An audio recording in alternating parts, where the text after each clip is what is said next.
So if there's one character in Naruto that many fans highly despise, I would probably bet my house and say Sakura Haruno. However, I don't think this should be the case, as she's very powerful, has a lot of chakra, and definitely was meant to be hyped up to be way more until Kishimoto decided to focus elsewhere. So in today's video, we're going to outline the main reasons why fans started to hate Sakura, and also how we can actually potentially fix her. So first off, before we even get into improving her character development, one scene that definitely needs to go. We gotta scrap the whole lie bit when she goes to Naruto and tells her she loves him. That whole section has to be removed ASAP, simply because she was doing so well after that fight with Sasori, but then boom, this came in. So yeah, that scene has to go because that's one of the vital struggle points a lot of people have.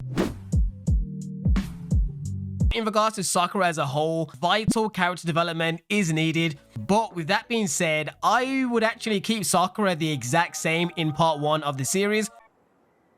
What the hell? And I know a lot of you are probably thinking, that's insane because she was super annoying and there was many scenes in part 1 where a lot of people disliked her. But I actually think that's a good thing, simply because just like with Naruto, who I personally did find annoying throughout most of part 1, especially the beginning, as the series progresses, we saw Naruto develop and become way more balanced and much more of an endearing character, which I think definitely could apply to Sakura too if done in the right way. So yeah, I would definitely keep her the same, but then after the time skip, we definitely have to make some changes, with one of the main ones being we have to make her way less obsessed with Sasuke, because it got to the point where it was ridiculous, as it actually made no sense why she liked him so much. Because as the series progressed, we soon realized that she doesn't actually know that much about Sasuke, to the point when she's laughing about Naruto being an orphan right in front of Sasuke's face. So it seemed like the main reason why her and many of the other girls liked him was simply because he was cool, he was mysterious. This sort of crush thing though is justified in part 1 because they're just kids, and kids do tend to be more naive and shallow at times. So for me personally, that is fine for a character to have those traits. But after the time skip, for her to continue and claim she loves him way into Shippuden just seems super odd and out of place, because she's basically spent more time without him than actually with him, but somehow she still loves him as much as ever, if not stronger, even after he's attempted to kill her on multiple occasions, and he's even said numerous times that Naruto is his only friend. So yeah, it made the audience look at Sakura as more of a fool rather than a romantic star-crossed lover, which I think they intended to do. I mean, even Ino, who was super obsessed with Sasuke too, in a filler even got a moment to say that she's outgrown this rogue criminal. So I feel like they should have definitely had Sakura kind of veer away from this super hard crush. So needless to say, this version of Sakura won't be crying and begging Sasuke not to leave her at the end of the series, as that was just pitiful to see. So that is also getting scrapped. Now, something that Sakura actually needed to make her a better character was, we're going to give her the skill to perform genjutsu at a high level.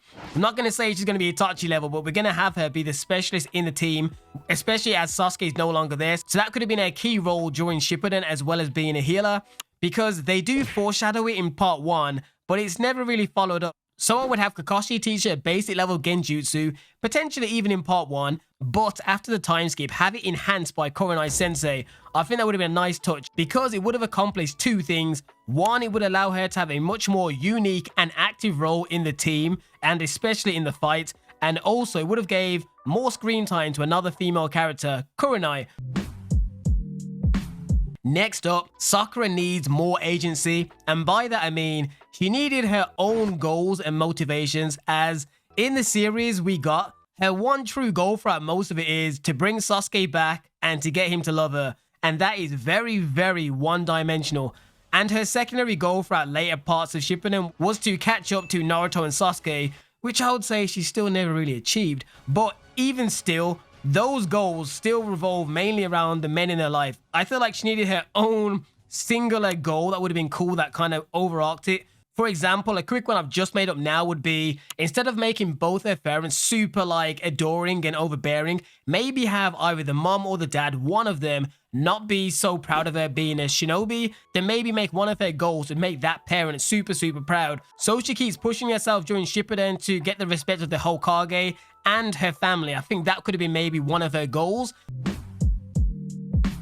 Moving on, the next thing we need to do is We need to give her plot-driving moments that are very important to the series because without a doubt, Sakura needed to contribute more to the story. And for those of you that say the main characters of Sasuke and Naruto are the only ones they really focused on, that is not true because if they can give a character like Shikamaru some decent character development and his own little story arc, they definitely could have done that to one of the other main characters in Team 7, aka Sakura. So if Kishimoto really wanted to, he definitely could have created one for Sakura as well. Because she was one of the main characters, she should have got some more shine. So for example, the team that was formed to take down Sasuke, instead of that whole crap that Sakura did when she ran to Naruto, said she loved him, and drug in her team so she could be the one to try and kill Sasuke alone, axe all of that, like remove every last word of that bit because there was no chance in hell that she was going to be able to defeat Sasuke. Least of all with a basic poison kunai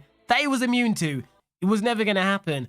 So let's have her and the team, which includes genius strategist Shikamaru, to formulate a plan and have them actually get close to killing Sasuke. And I mean real close, until Naruto shows up just in the nick of time to stop her and the team, giving fake Madara enough time to evacuate Sasuke. This would have been a great moment, and exposition here would have been dope. We would have had a great scene of their different philosophies in this moment between Naruto and Sakura, and I think that would have been way more appreciated by the fans rather than what we got. Because this would have shown us that Sakura has gotten to the point where her duty is bigger than her apparent love for this character, and even if you don't like this quick scenario that I just came up with, there's many other storylines that could have been created to shine her in a much more competent light, as this arc in the original series done her no justice. And another quick one that just literally popped into my head would have been, during the Pain invasion, have her take down at least one of the Pains instead of Konohamaru, because I never did get why he got such a vital moment. That definitely should have went to the only member of Team 7 that was left on the battlefield. Moving on now, something that needs to be addressed and has to be kind of improved is we need to stop having Sakura saved by everyone, because there's too many moments where others have consistently put their life on the line to save hers. Instead of doing that, have her be the one to showcase high-level battle IQ in fights, just like she did with Chio against Sasori. That was a great fight. She seemed competent, she seemed smart. Her whole strategy and thought process throughout that fight was exceptional. We needed more moments like that. And maybe, just maybe, create a touching callback at some point during Shippuden where she returns the favor from part 1 and saves Rock Lee. But in this scenario, obviously, that would require Rock Lee to be present more in Shippuden, which never really happened, did it? But overall, please let me know what your thoughts are on Sakura as a character and what you would do to make her better.